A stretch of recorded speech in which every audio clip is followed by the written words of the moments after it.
Are you ready for even more college football analysis in Excel? Hi, I'm Brian Amrine with Value Driven Analytics, and in this video, we'll pick up from where we left off in part 2 and actually build a regression model in Excel to predict college football performance. Along the way, we'll learn how to build a pivot chart, how to build a combo chart in Excel, showing both a bar and a line in the very same chart, and we'll build a regression model. And I'll teach you about what the R squared represents, what the regression coefficients represent, what the regression constant, the y-intercept represents, what the p-values associated with each regression coefficient represents, all in this video. So if that sounds good to you, let's wrap up our college football analysis in Excel and head over to Excel.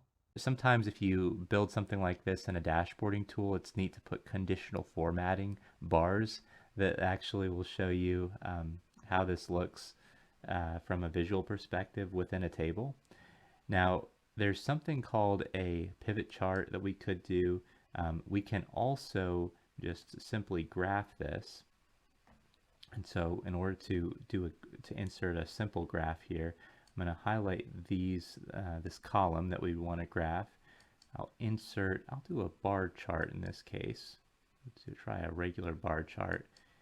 And this actually is this appears to be a pivot chart. Yep. Turn it into a pivot chart because I'm basing it on a pivot table.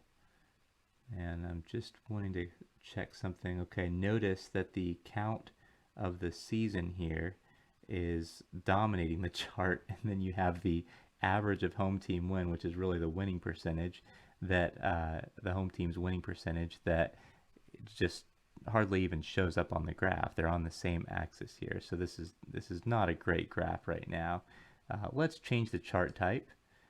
One perfect thing we could do right here, this is a perfect opportunity to use a combo chart. So I'm going to go to the very bottom here. What this allows us to do is for volume related things like the number of games that something is based on, which is in this case is called count of season, we'd want to rename that, but that's good. That's a good thing to show as a bar. And then what we can do is show a line on top of that. And a line's really good for showing a percentage over time or across groups. Now, again, you can even see in this preview here, the average of the home team winning, the home team's winning percentage just gets washed out by the scale of the number of games, the count of the season variable. So what we can do is mark secondary axis on one or the other, doesn't really matter which one. And now there will be two different axes. Just take a look at what this looks like. Whew, that's a lot better. This is nice to see. This is the visual aspect where we can see, when the difference in winning percentage is high, the home team's likelihood to win that postseason game is higher. And then as that regular season winning percentage between the home team and the away team goes down, the likelihood of the home team winning goes down. It's a consistent trend. It's not like you see, it goes up for this in this particular group and then down and then up again. That's not a consistent trend, right? This is much more consistent. Now, eventually, we can take that to the next level by applying some statistical tests, maybe some statistical models to see if that holds true, and what the p-value associated with it, what the likelihood, really calculate the likelihood that this trend is due to random chance. So eventually we'll be able to do that. But for now, this is great to see. And we might, let's see, don't know if we can rename the columns easily in our pivot table. I'll try number of games. Oh, we can. Winning percentage. There we go. That's good. It's good to also include titles here as well. So when we go into, you can see when we click on the chart, we go into design, definitely add a chart title. And I'd call this something like home team winning percentage by regular season, let's see, winning percentage differential. And I might also, I want to clarify what this difference in winning percentage represents. I go into, again, clicking on the graph so it makes this menu available under the Design tab, Add Chart Element. We want to do Axis Titles, and this would be the primary horizontal title. And I would call this difference between home team. We'll just use RS for abbreviation for now. Might not be ideal. Difference between home team regular season winning percentage and away team regular season winning percentage. I'm going to probably be a little more brief there, but that's good. And another thing that stands out here, though, is the fact that we have 2 decimal points on our axis when it's counting up by tens, 10% at a time. Those 0.00 percentage is not necessary.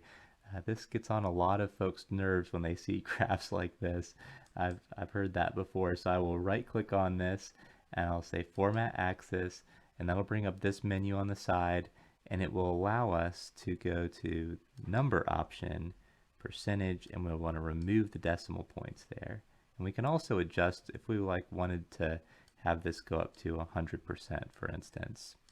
Not that we necessarily would. We would just update the maximum and minimum values, and that made it go by 20s now, and we can change that here if we want it to go by 10s instead. Yeah. All right, but there you have it. We've got a pretty nice chart here. There are going to be some additional opportunities to clean it up, but that's a pretty good chart that you might be able to copy and paste into a PowerPoint for your presentation. Now, we have an entire session dedicated to data science modeling, but maybe we get a sneak preview of that right now because we've got a really interesting use case here. We want to assess whether the regular season winning percentage performance can be used to predict who ultimately wins this postseason game. And we have done some regular data manipulation. We've done some grouping, some merging. I will say we had to do a lot just to get this table. And we'll have to do even more to build a statistical model to assess whether this trend is statistically significant. In SQL, in Python, in an analytics coding tool, this whole thing could have been done in a single query. And that's just an example of how you can really take your efficiency to the next level if you're using primarily Excel today and you take that leap to learn something like SQL or Python. So I hope you'll watch our videos on SQL and Python to do just that. But let's show how we can do this same analysis. We have some good evidence based on this table that there is truly a trend here, but let's really see if that's statistically significant. Now, right now we've been analyzing the winning percentage, and the way we've posed the question so far is, what's the likelihood of the home team winning that game? And we could model our create our model based on that, based on whether or not the home team won that game. Go back to our postseason games tab here, and we've got this home team won field.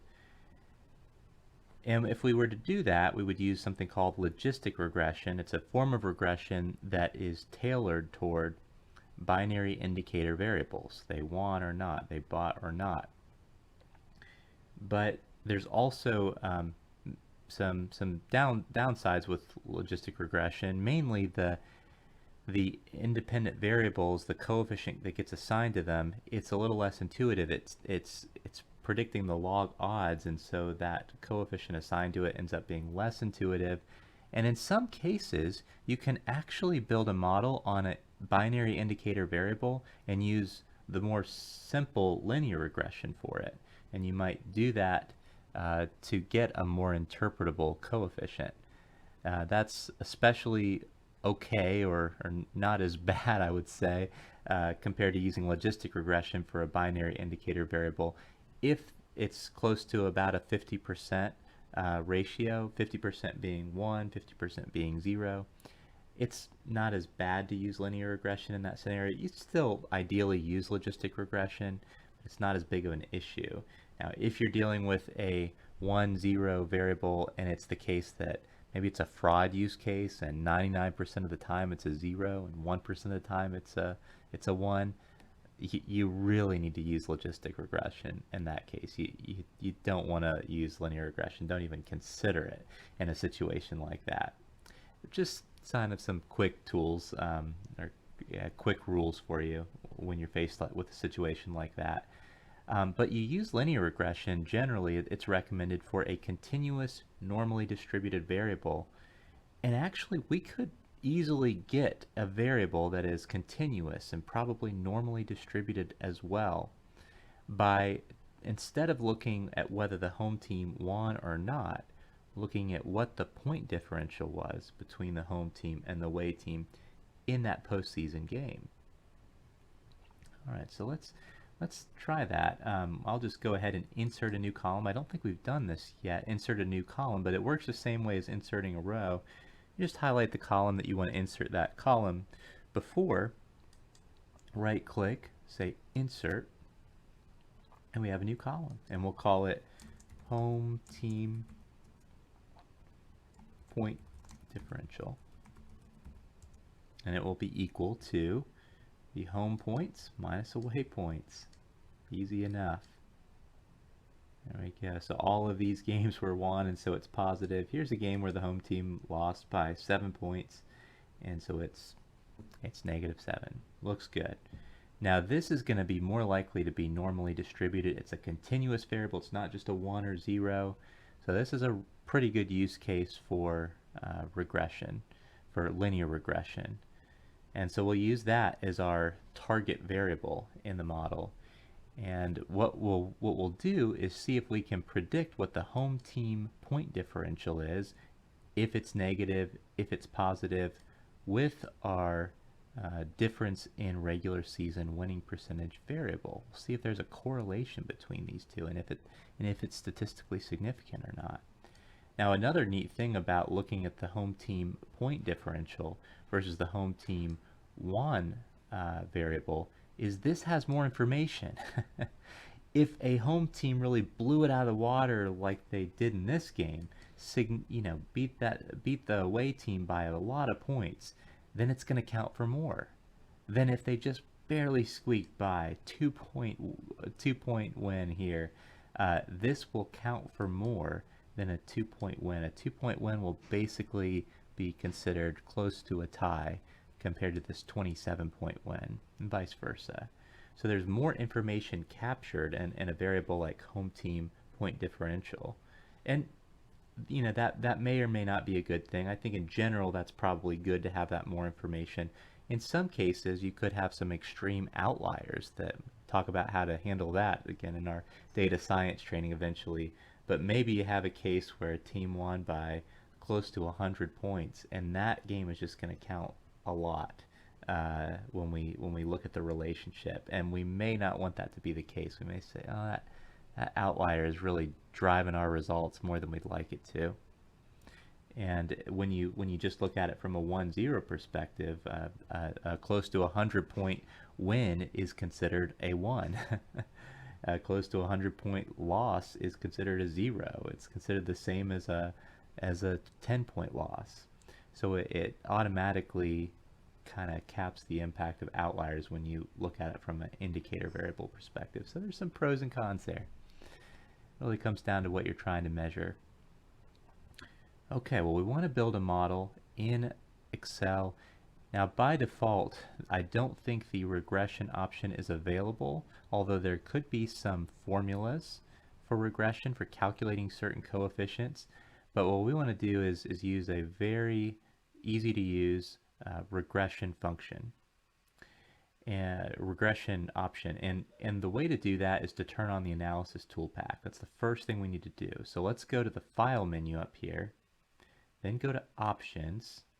It's going to bring up this menu.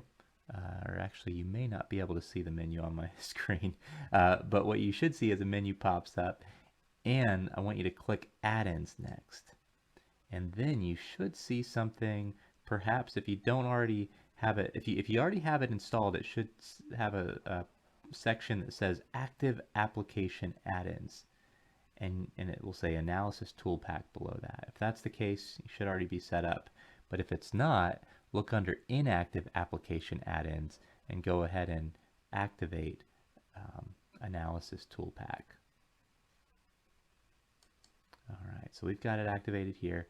What I'm going to do on my postseason games tab, we're going to go to the Data tab, and then we're going to click on Data Analysis. This will only be available once you've activated the Analysis Tool Pack in Excel. Click on that. All right, we've got quite a few options here. The one we want is regression. I'll just click OK there. And it's going to ask for our input Y range and our input X range. So the Y range, this is sometimes called the dependent variable or the target variable. Our target variable, what we're trying to predict or explain in this case, is the home team point differential. So we can simply highlight column K for that. And then our X range is going to be the variables that are input variables, our predictor variables. And that, we only have one in this simple example, and that'll be the difference in regular season winning percentage. Great. Now, by default, it is going to include a constant, which is good. It's kind of similar to a y-intercept, a starting value. What's the predicted point differential for the home versus away team if the difference in regular season winning percentage was 0? Is what the constant will represent. So it'll have a constant because we don't have constant 0 checked. We'll have it go to a new worksheet. I think we can click OK here. Input range contains non-numeric data. Okay, so that might be what we might need to do. Is select just, we might need to skip over the titles. So unfortunately here we might have to go all the way down. I think we can do our shortcut Control Shift End after selecting the column. It's going to the end of the table. Just update this to be only K. Alright, let's do that again. Highlight all of this. We'll go to column K here. I'm just going to scroll all the way down in this case. You know, you could also kind of figure out how many, scroll to the bottom outside of this, see how many rows there are and populate there. Lots of ways of getting there. But there's our K 2 through 892, and then we'll do the same thing, copy that same kind of text and just update it to be column P, since we know that's where our input variable is. That's where our regular season point differential is. Oh man, it's kind of, maybe I'll just start by doing the same thing here. I'll just highlight it, row 2 through 892, column P. Okay, now I should also mention that I believe Excel and most other platforms like SAS and R and Python, depending on the algorithm you're using, most of them will not run if you have any null target values or any null input variables. It just won't run, and so you have to handle missing values. In this case, I don't think we'll have any missing values. We'll see, but we'll talk more about different ways of handling that in our data science modeling session. Click OK here. All right, we've got a new worksheet. That's a good sign. And there's our regression output. It's kind of standard regression output. We'll see something very similar in Python from a regression output perspective, at least when we use the stats models package. A few things that I will highlight here. We'll talk more about this in our data science training session. first thing is our R² value, which is quite low. This is the percentage of variation in the point differential from game to game that can be explained by our model. It's telling us that only about 1.5% of the variation in terms of why one team wins by 50 and another time the home team wins by or loses by 25, let's say. Only about 1.5% of that can be explained by our model. There's a lot of variance, and that's why the game is played. There's other factors too, and this will relate to one of your homework assignments. But I'm going to come down here now and look at the individual variables. The first one is the intercept, and the intercept in a regression model represents what would we predict the point differential to be, the target variable in this case is the point differential, the home team's point differential above the away team in the postseason game. What do we think that would be if all the other input variables in our model, in this case it's just the regular season home team winning percentage versus the away team percentage, if that were 0, if all the input variables were 0, again, in this case there's only one, if the home team's regular season winning percentage was the exact same as the away team's regular season winning percentage. If that were the case, on average, what we would predict the home team's point differential would be above the away team. And this tells us, this is very intuitive, 2.85 points on average. So you could call that the home field advantage, which is kind of a unique situation when it comes to postseason games. It's not necessarily being played at that team's stadium. But perhaps it represents the extent at which, like, why that team was designated the home team versus the away team. So there's something else about their past performance that causes that home team to do better than the away team, and maybe there is somewhat of a home field advantage or closer to that area than the away team. So that tells us on average the home team is generally going to score 2.85 points more. If you take out, if they had this, the two teams had the same regular season winning percentage, but then if they did have a difference, what this essentially would say is if the difference in an extreme case, let's say, was negative 100%. So the home team for some reason won 0% of their games, the away team won 100% of their games. That'll be a negative 100% point regular season winning percentage difference from the home team's perspective. Well, you take that would be a -1, a negative 100% corresponds to a -1 value.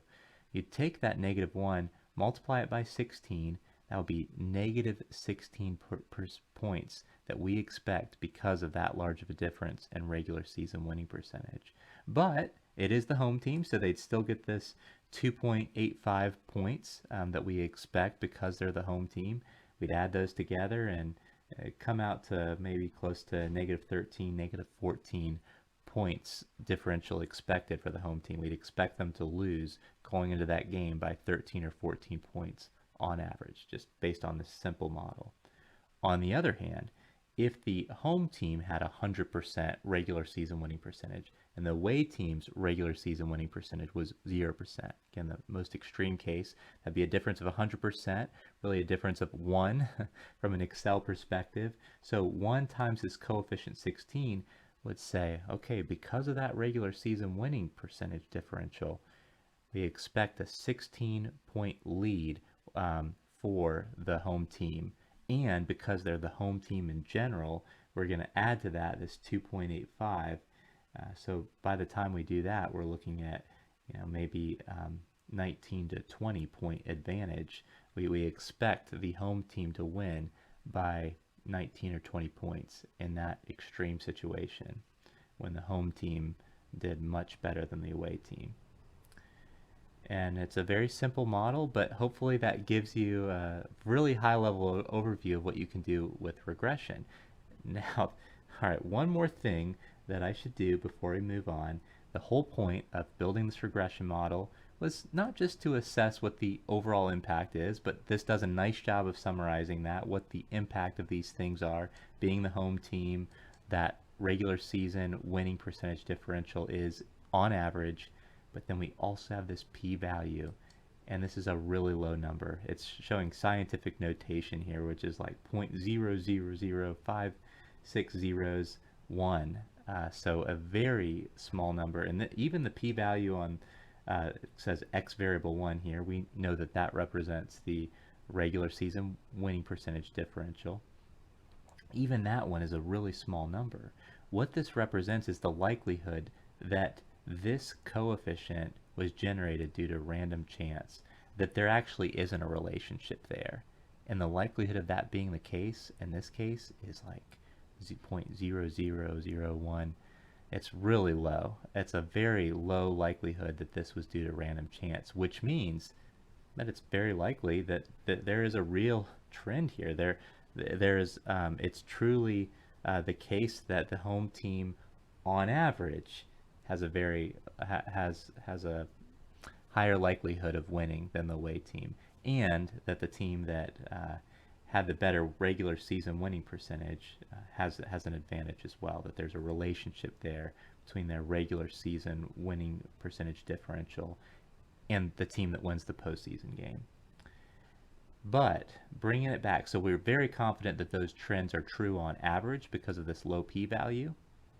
But bringing it back to the r-squared, which talks about the overall predictive power of the model, yes, these trends we're very confident that they're true on average, but when it comes to predicting an individual game, even these two variables, they can only explain 98.5% of the variation. They can only explain 1.5% of the variation. There's still 98.5% of the variation that is left unexplained.